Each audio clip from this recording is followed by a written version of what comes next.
You know, oftentimes in the restoration of old horse-drawn vehicles, I'm in the business of making antique look new, or sometimes making new look antique. But this week I'm going to make new antiques.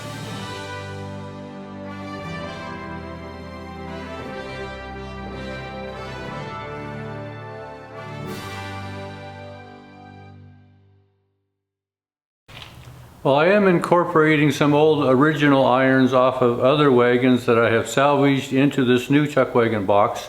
So I'm going to go through and show you how I do all the placement of these irons.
Well, most covered wagons will have 5 bows, but it's very common that chuck wagons will only have 4, which leaves the driver exposed to the elements. And oftentimes these bows are setting it lower than they are in a covered wagon because you don't need the stand-up headroom in these. But I don't have the old original clips. I have just a couple oddballs that are original, and these are made from a beveled iron that is often used for the top irons on these sideboards.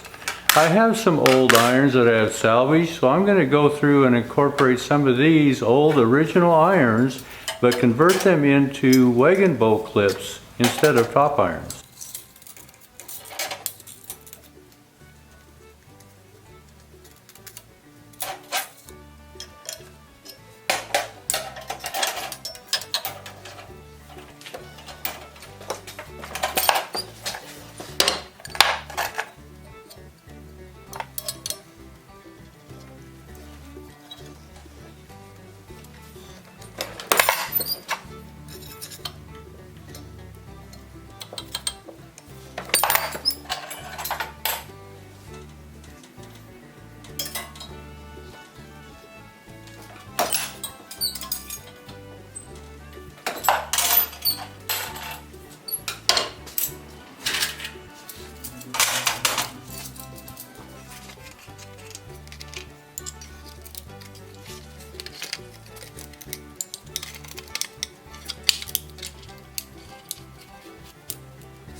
So this is what I'm referring to when I'm making new antiques. It is old original iron, I'm just reshaping it into a different purpose. So they are original antique irons, but new clips.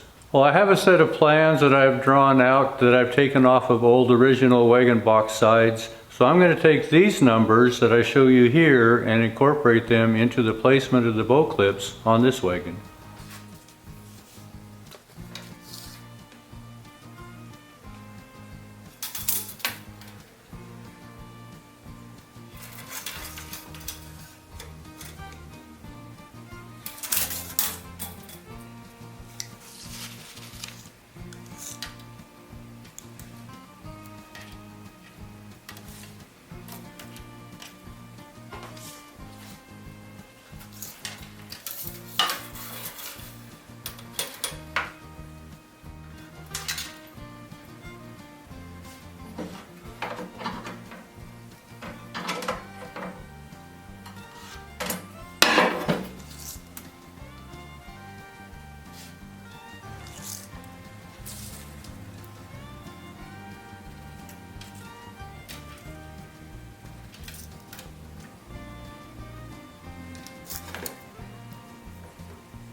Well, just on these two sideboards alone, I have 88 rivets that I need to set. I won't bore you with all that. I'll go ahead and continue doing that, and we'll get into some of the final assembly next week. Once again, thanks for watching.